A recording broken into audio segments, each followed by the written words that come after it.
오늘 우리에게 주시는 하나님의 말씀은 신약 마가복음 5장 25절부터 34절까지의 말씀입니다. 제가 가지고 있는 성경 신약 60페이지에 있는 말씀입니다. 오늘 말씀을 김찬순 권사님 나오셔서 봉독해 주시겠습니다. 우리 모두 하나님 말씀 받기 위해 자리에서 일어나시기 바랍니다. 12해를 혈류증으로 알아온 한 여자가 있어 많은 의사에게 많은 괴로움을 받았고 가진 것도 다 허비하였으되 아무 효험이 없고 도리어 더 중하여졌던 차에 예수의 소문을 듣고 무리 가운데 끼어 뒤로 와서 그의 옷에 손을 대니 이는 내가 그의 옷에만 손을 대어도 구원을 받으리라 생각함일러라. 이에 그의 혈루 근원이 곧 마름에 병이 나온 줄을 몸에 깨달으니라. 예수께서 그 능력이 자기에게서 나간 줄을 곧 그리스도로 아시고 무리 가운데에서 돌이켜 말씀하시되 누가 내 옷을 손에 대었느냐 하시니 제자들이 여짜오되 무리가 에워싸 미는 것을 보시며 누가 내게 손을 대었느냐 물으시나이까 하되 예수께서 이 일 행한 여자를 보려고 둘러보시니 여자가 자기에게 이루어진 일을 알고 두려워하여 떨며 와서 그 앞에 엎드려 모든 사실을 여쭈니 예수께서 이르시되 딸아 내 믿음이 너를 구원하였으니 평안히 가라. 내 병에서 놓여 건강할지어다. 아멘.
love you, give my heart to you. I wanna know you and be known by you.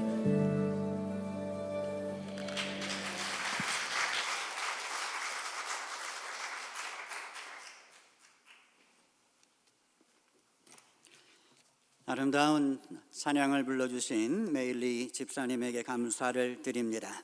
오늘은 내가 가진 믿음을 어떻게 효과적으로 사용할까 하는 제목으로 함께 하나님 말씀을 나누겠습니다. 오늘은 파워포인트가 없습니다. 이 인터넷 문제로 업로드가 제대로 안 돼가지고 여러분이 좀 불편하시더라도 양해해 주시기 바랍니다. 인생에 큰 위기를 만난 여인이 있었습니다. 이 여인이 만난 고난은 12년 동안이나 계속되었습니다. 이 여인은 혈루증이라고 하는 지병을 가지고 있었습니다. 계속 하혈을 하는 병이었습니다. 이러한 여인은 율법에 의하면 부정한 여인으로 취급되었습니다. 그래서 이 여인은 사람들로부터 위로는커녕 따돌림과 비웃음을 당했습니다. 어쩌면 남편에게까지 버림을 받았는지 모릅니다. 이 여인은 많은 의사를 찾아가 보았지만 어느 누구도 병을 고칠 수가 없었습니다. 그나마 있던 돈도 다 써버렸습니다. 이제 인생의 마지막까지 간 것입니다. 더 이상은 버틸 힘도 살아갈 의욕도 없어졌습니다. 오늘날도 많은 사람들이 이 여인처럼 인생의 위기를 만납니다. 남들에게 말할 수 없는 나만의 아픔을 가지고 힘들게 살아가는 사람들이 있습니다. 혼자서 최선을 다해보지만 아무런 변화도 없고 고난만 계속된다면 여러분은 어떻게 하시겠습니까? 우리는 이 여인을 통해 이러한 문제에 대한 답을 찾아볼 수가 있습니다. 결론적으로 이 여인은 믿음으로 고침을 얻었습니다. 여러분 34절의 말씀을 함께 보십시오. 예수께서 이르시되 딸아 내 믿음이 너를 구원하였으니 평안히 가라 내 병에서 놓여 건강할지어다. 그래서 우리는 이 여인 같은 믿음을 가지려고 노력을 합니다. 지금보다 큰 믿음, 지금보다 강한 믿음을 원합니다. 그러면 무엇이든지 이길 수 있을 것이라고 생각을 합니다. 하지만 크고 강한 믿음만이 해답은 아닙니다. 예수님께서 어떻게 말씀하셨습니까? 너희에게 겨자씨만한 믿음이 있어도 이 산더러 들리어 바다에 던지우라 하면 그렇게 되리라. 예수님 이렇게 말씀하셨습니다. 주님 말씀에서 중요한 건 믿음의 크기가 아닙니다. 얼마나 강한 믿음이냐, 얼마나 큰 믿음이냐가 아니다 하는 것입니다. 주님 말씀에 중요한 건 그 믿음을 사용하는 방법에 있었던 것입니다. 어떻게 적절하게 믿음을 사용하느냐가 더 중요했던 것입니다. 아무리 훌륭한 무기를 가지고 있으면 무엇합니까? 그걸 적절하게 다룰 줄 알아야죠. 아무리 좋은 악기를 가지고 있으면 무엇하겠습니까? 그 악기를 아름답게 연주할 수 있는 효과적으로 그걸 다룰 줄 알아야지. 그렇게 할 줄 모르는 사람이 악기만 좋다고 좋은 음악이 나오는 건 아닙니다. 믿음도 중요하죠. 그러나 그 믿음을 어떻게 사용하느냐가 더 중요하다 하는 것입니다. 지금 여러분이 가지고 있는 믿음만 제대로 활용해도 여러분은 승리자가 될 수 있습니다. 사람들이 믿음의 능력을 얻지 못하는 이유는 믿음이 없어서가 아닙니다. 믿음을 효과적으로 사용하지 못하기 때문이고 또 잘못 사용하기 때문입니다. 여러분에게 믿음이 있습니다. 믿음이 있으니까 주님 만나러 이 자리에 나와 계신 거 아니겠습니까? 여러분 주의를 지킨다는 것도 굉장히 귀한 믿음입니다. 얼마나 많은 사람들이 나 기독교 믿습니다 이렇게 이야기를 하면서 주일날 교회 안 나옵니까? 그런 사람 많이 있습니다. 그런데 여러분은 이렇게 주일날 하나님 만나기 위해 오셨잖아요. 그러면 여러분은 그만한 믿음이 있는 것입니다. 그러면 여러분은 여러분이 가지고 있는 이 믿음을 어떻게 효과적으로 사용할 수 있을까? 그걸 생각하면 된다 하는 것입니다. 하나님 저에게 큰 믿음을 주십시오. 저에게 강한 믿음을 주십시오. 이렇게 기도하기 전에 이미 나에게 있는 믿음을 내가 어떻게 효과적으로 쓸 수 있을까? 우리가 이 여인의 모습에서 바로 그것을 배워야 한다 하는 것입니다. 우리는 우리가 가지고 있는 이 믿음을 정확하게 효과적으로 사용해야 할 것입니다. 그럴 때 주님의 큰 능력이 나타나게 됩니다. 자, 오늘 성경이 주는 첫 번째 교훈은 믿음을 최후의 방법이 아닌 최선의 방법으로 사용하라 하는 것입니다. 이 여인이 실수한 것이 바로 이것입니다. 많은 사람들이 또한 실수하고 있는 것도 이것입니다. 믿음을 최후의 방법으로 사용한다는 겁니다. 인생의 여러 가지 문제들을 만난 분들의 경로가 대부분 비슷합니다. 자신이 할 수 있는 모든 걸 해봅니다. 그러다가 안 됐을 때 여기저기 도움을 청합니다. 그것도 안 되었을 때 마지막 수단으로 하나님을 찾는다 하는 것입니다. 여러분, 우리 이러한 간증 많이 들었습니다.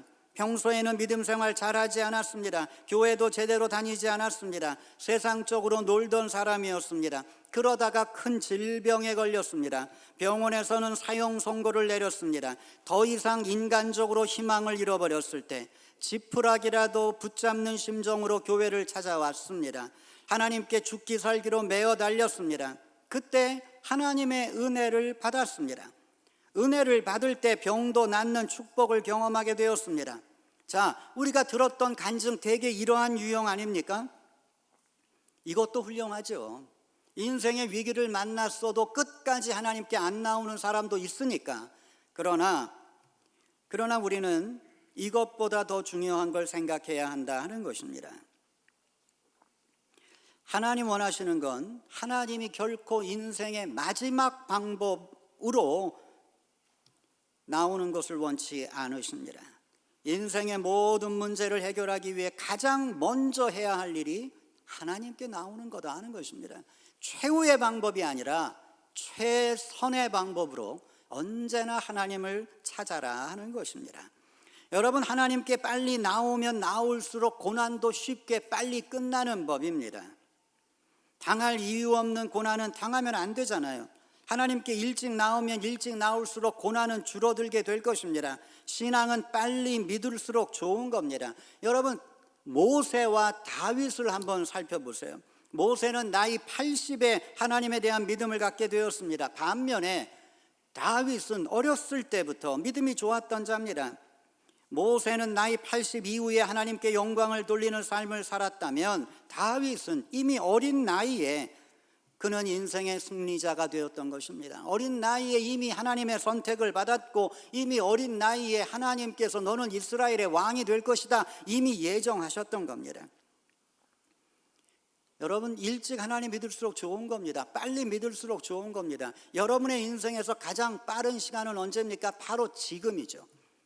여러분의 인생에서 지금은 가장 빠른 시간입니다. 그렇다면 내가 지금 어떻게 하나님 앞에 결단하느냐에 따라서 여러분의 인생이 달라지게 될 것입니다.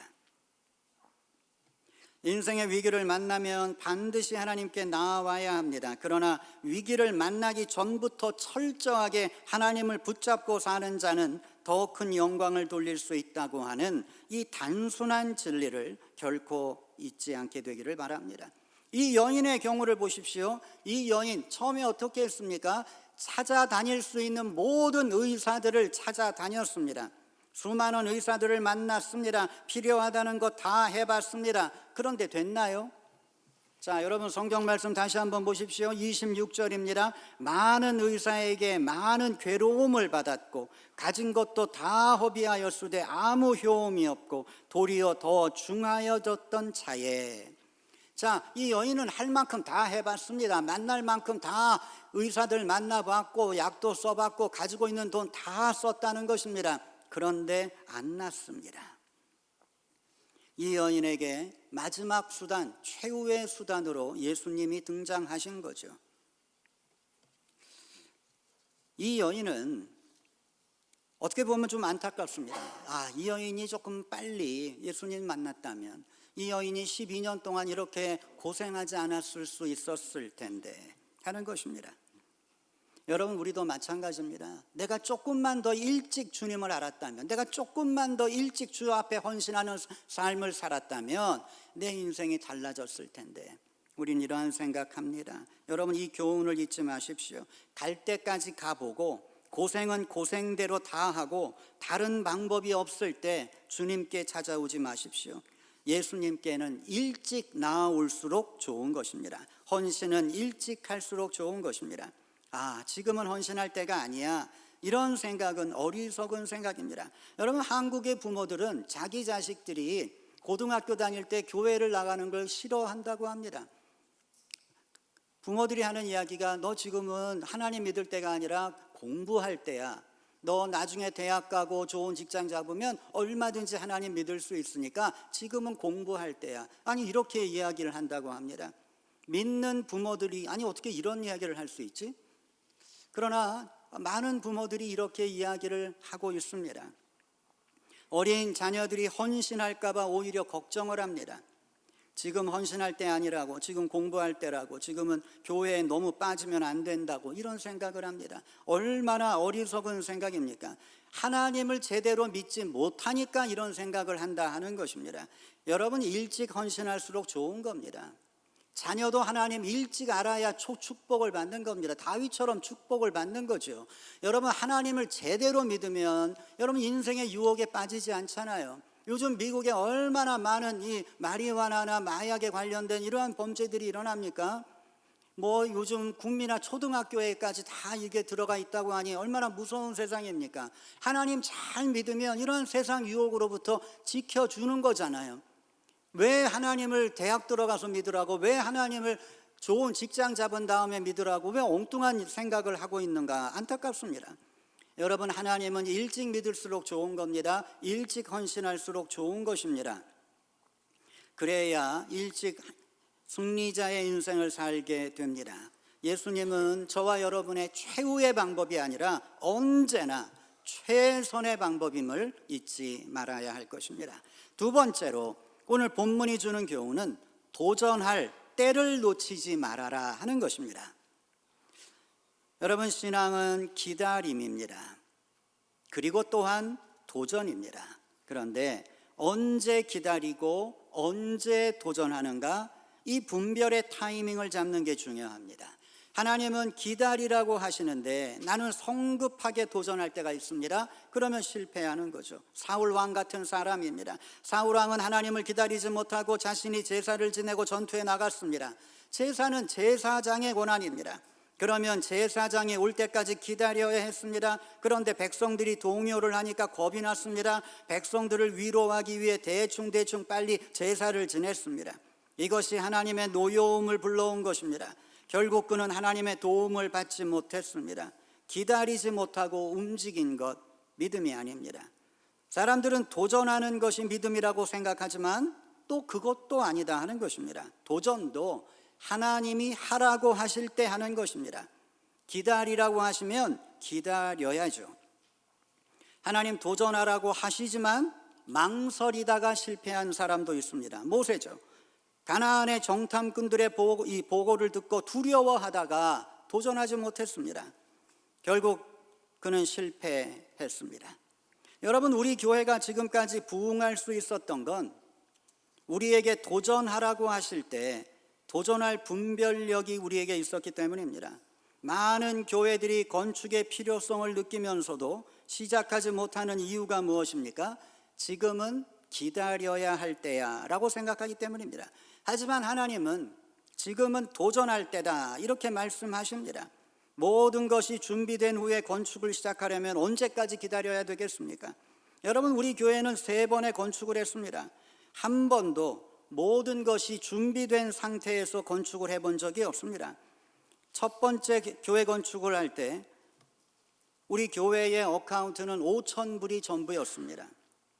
체육관 건축을 시작할 때는 오히려 은행에 빚이 12만 불이 남아있던 때입니다. 친교실을 지을 땐 은행의 융자가 25만 불이 남아있을 때입니다. 그리고 몽골에 교회를 지을 땐 은행에 50만 불의 빚이 있었을 때입니다. 물론 지금은 이 모든 걸 다 폐업을 했죠. 하나님께서 우리에게 도전하라고 하실 때 하나님의 명령에 순종할 용기가 우리에겐 있었습니다. 하나님, 이 빚이라도 좀 다 갚고 도전하면 안 될까요? 많은 사람들이 그렇게 생각을 하시겠죠. 그러나 하나님의 명령이 지금이다, 지금이 도전할 타이밍이다 라고 말씀하시면 우리는 그렇게 해야죠. 우리의 생각으로는 이게 아닌데 라고 해도 하나님의 음성이 그렇게 왔다면 우리는 하나님 앞에 순종해야 하는 겁니다. 하나님께서 주시는 비전을 이루기 위해 무조건 도전만 하면 되는 건 아닙니다. 때로는 기다려라 이렇게 말씀하실 때도 있죠. 여러 번에 걸쳐서 하나님은 우리가 원하는 것, 하나님 이게 우리의 비전입니다, 하나님 이걸 허락해 주십시오 라고 이야기했지만 하나님은 아니야, 지금은 기다려야 할 때야, 그렇게 말씀하실 때 우리는 또 기다렸습니다. 기다리지 못하고 성급하게 도전하면 실패합니다. 그래서 정말 중요한 건 그 기다려야 할 때와 도전해야 할 때 그 타이밍을 분별하는 것이 이게 중요하다 하는 것입니다. 이 여인은 타이밍을 잡았습니다. 도전하라는 하나님의 은혜가 있었습니다. 이 여인은 도전하는 게 그러나 쉽지가 않았습니다. 이 여인은 혈루증을 앓던 여인입니다. 사람들 사이에 등장하면 안 되는 여인입니다. 그런데 이 여인의 마음속에 내가 예수님을 만나면 그의 옷에 손을 대면 병이 나을 것 같은 믿음이 찾아온 것입니다. 어떻게 해야 할까? 내가 과연 예수님을 찾아가서 그의 옷을 잡아야 할 것인가? 아니면 또 다른 타이밍을 기다려야 할 것인가? 아마 이 여인은 고민을 했을 겁니다. 이 여인이 예수님 만나러 밖으로 나간다는 건 대단한 결심이 필요했을 것입니다.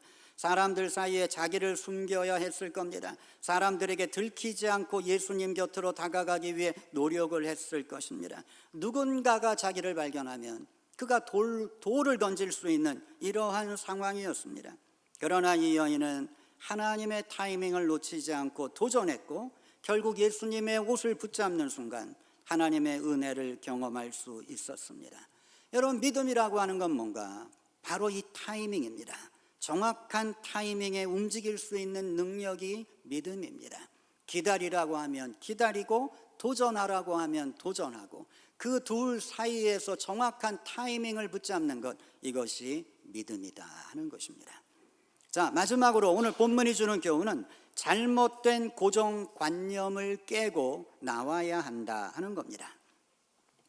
사실 많은 사람들이 잘못된 고정관념에 갇혀 살고 있습니다. 굳게 믿고 있었는데 사실 그게 아닌 경우가 있는 거죠.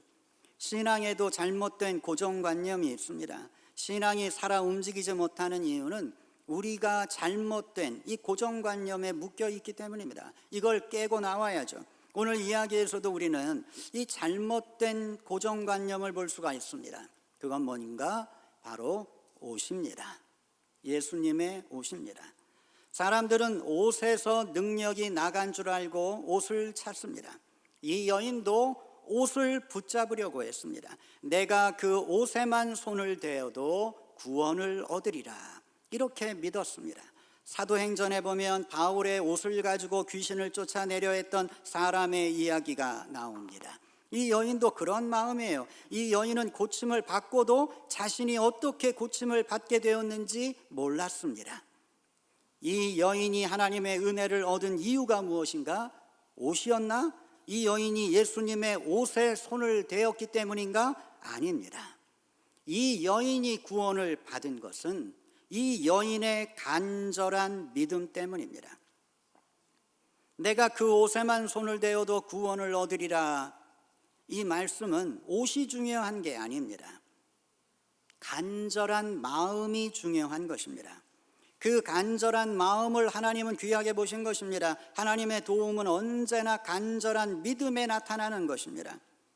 예배에 참석하는 사람은 예배 자체가 주는 것이 그 자체가 은혜를 주는 게 아니라는 걸 알아야 합니다. 많은 교회가 자신의 교회가 부흥하지 못하는 이유가 어떤 교회는 우리는 찬양팀이 없기 때문이야, 우리는 교육 시스템이 잘못되었기 때문이야, 이러한 주장들을 합니다. 그런데 아닙니다. 이러한 것이 은혜를 주는 게 아닙니다. 우리의 간절한 믿음이 예배를 통해서 하나님께 전달될 때 하나님의 능력을 얻는 것입니다. 기도하면 모든 기도가 응답되는 게 아닙니다. 간절한 기도가 응답되는 거죠. 여러분, 삼손의 경우를 보십시오. 삼손의 머리털이 잘리울 때 힘을 잃었습니다. 그래서 사람들은 삼손의 머리털에 능력이 있다고 생각합니다. 삼손의 머리털도 고정된 잘못된 생각입니다. 머리털이 잘리워서 삼손이 힘을 잃은 게 아니죠. 삼손의 그 힘은 그의 믿음 속에 나오는 겁니다. 하나님과의 계약 속에서 나오는 거죠. 머리털을 잘렸다는 것은 삼손이 스스로가 믿음을 포기했기 때문인 것입니다. 삼손의 믿음이 완전히 사라질 때 그의 능력도 사라진 것입니다. 하나님이 떠나가신 겁니다. 머리털을 잘려서 삼손이 힘을 잃은 게 아니라 하나님이 떠나가셔서 힘을 잃었다 하는 것입니다. 우리가 이걸 놓치면 안 되죠. 많은 그리스도인들이 성만찬을 은혜의 수단이라고 생각합니다. 이건 웨슬리의 말 때문에 그렇게 믿는 거죠. 성만찬은 은혜의 수단이다. 은혜 받는 방법이라고 생각합니다. 그래서 많은 교회가 지금도 대부분의 연합감리 교회들이 한 달에 한 번씩 성만찬을 합니다. 그리고 어떤 교회는 매주 성만찬을 합니다. 성만찬이 은혜의 수단이라고 생각하기 때문이죠. 그런데 우리는 어떻습니까? 우리 교회는 1년에 4번 합니다. 절기에만 성만찬을 합니다. 그러면 한 달에 한 번 하는 교회가 우리 교회보다 부흥해야 되는 거 아닙니까? 매주 하는 교회는 엄청나게 부흥해야 되는 거 아닌가요? 그런데 왜 매주 하면서 혹은 한 달에 한 번 하면서 왜 교회가 부흥되지 않을까? 성만찬이 은혜의 수단이라고 믿는 그 믿음이 고정관념, 잘못된 생각이기 때문이에요. 여러분, 성만찬은 은혜의 수단이죠. 그런데 모든 성만찬이 은혜의 수단인가? 그건 아니다 하는 것입니다. 어떤 성만찬이 은혜의 수단일까요?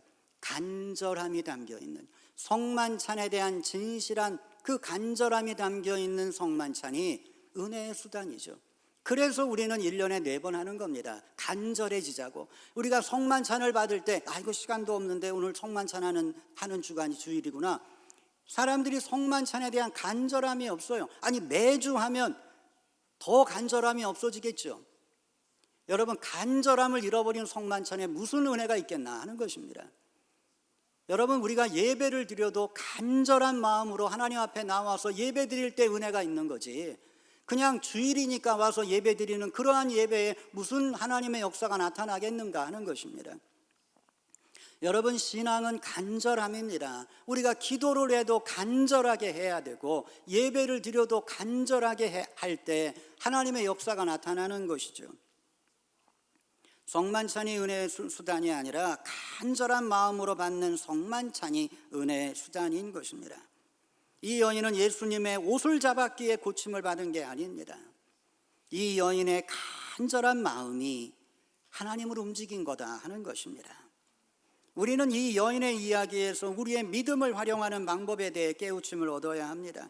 큰 믿음, 강한 믿음이 중요한 게 아니라 우리가 가지고 있는 믿음을 얼마나 적절하게 효과적으로 올바르게 사용하느냐가 더욱 중요하다 하는 것입니다.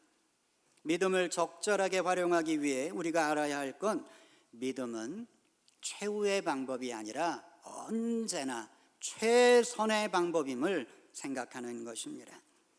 기다림과 도전에 대한 정확한 타이밍, 이 분별력을 가져야 합니다. 그리고 하나님을 향한 간절한 마음을 회복하는 것입니다. 지금 여러분이 가지고 계신 믿음을 효과적으로 활용하십시오.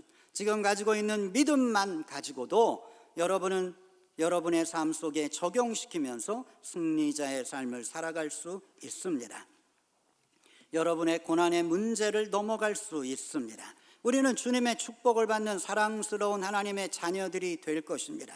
여러분이 가진 믿음을 효과적으로 사용하면서 하나님의 도움과 기도의 응답을 받게 되시는 여러분 되시기를 예수님 이름으로 축원합니다. 기도하겠습니다. 은혜로우신 하나님, 우리는 많은 인생의 아픔과 문제들을 가지고 있습니다.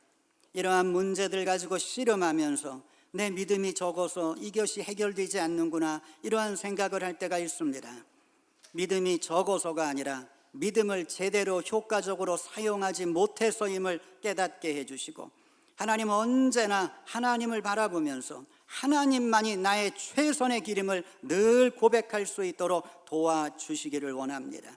하나님께서 기다리라고 하시면 기다리고 도전하라고 하시면 도전할 수 있는 이러한 분별력을 우리에게 주시옵소서. 그리고 늘 하나님 바라보면서 간절한 마음을 지켜가는 우리 모두가 될 수 있도록 우리를 축복해 주시옵소서. 그래서 우리 모두가 믿음을 활용해서 인생의 승리자들이 될 수 있도록 우리를 붙잡아 주시옵소서. 예수님 이름으로 기도하였습니다. 아멘. 네, 여러분 우리 교회 알리는 말씀 참고하시기 바랍니다. 중남부 목회자 가족 수련회가 이번 주 금요일까지 샌프란시스코에서 있게 되겠습니다. 그래서 이번 주 교회 모임은 없습니다.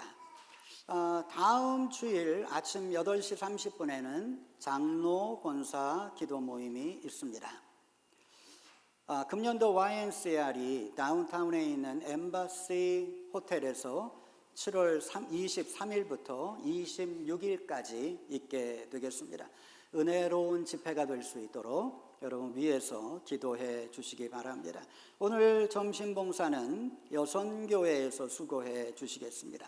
그리고 오늘 헌화는 장제이슨 권사님 생일을 맞아 봉헌해 주셨습니다. 그리고 오늘 우리와 함께 예배 드리신 분들 소개해 드리도록 하겠습니다. 안성규 집사님의 부모님께서 한국에서 방문하셨습니다. 안종환 집사님, 그리고 하정순 권사님, 잠깐 자리에서 일어나시게. 여러분 박수로 환영해 주시기 바랍니다. 네, 고맙습니다. 그리고 또 메일리 집사님의 동생의 아들, 네, 이름이 노아인가요? 올리버, 네, 생후 처음으로 교회를 방문을 했습니다. 그래서 네, 앞으로 나오세요. 같이 잠깐 기도하도록 하겠습니다. How old is he? 1 month. Really, baby.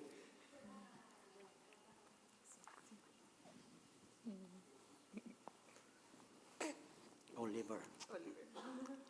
자, 조 권사님 통역해 주세요. 은혜로우신 하나님, 하나님 귀한 아들이 하나님 앞에 나왔습니다. 생후 처음으로 하나님 전에 나왔습니다. 주님께서 이 아들을 축복해 주시기 원합니다. 이제 이 험한 세상 살아갈 때 수많은 위험과 위기를 만나겠지만, 그러나 주님께서 늘 함께 해주셔서 지혜롭게 하시고 분별력을 가지고 선택하게 하시고 믿음을 가지고 모든 장애물들을 뛰어넘을 수 있도록 이 아들을 축복해 주시옵소서. 이 아들이 자라가는 동안에 교회의 기쁨이 되고 부모의 자랑이 될 수 있는 이러한 아들이 될 수 있도록 주님 함께 해주시고, 모든 질병으로부터 하나님 늘 붙잡아 주시고, 우리 주님의 거룩한 손이 이제 하나님 나라에 가는 그날까지 이 아들을 붙잡으시고 동행하여 주시옵소서.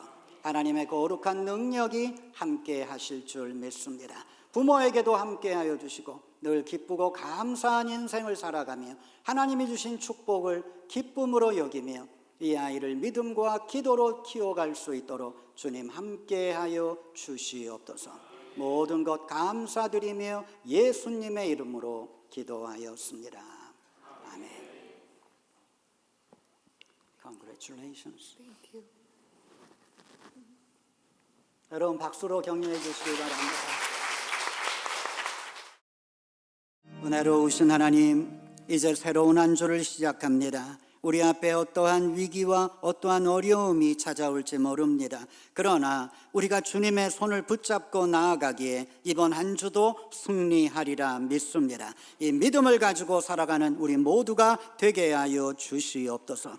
이제는 우리 주 예수 그리스도의 은혜와 하나님의 사랑과 성령의 도우심이 영원히 우리와 함께 하시기를 간절히 축원하옵나이다.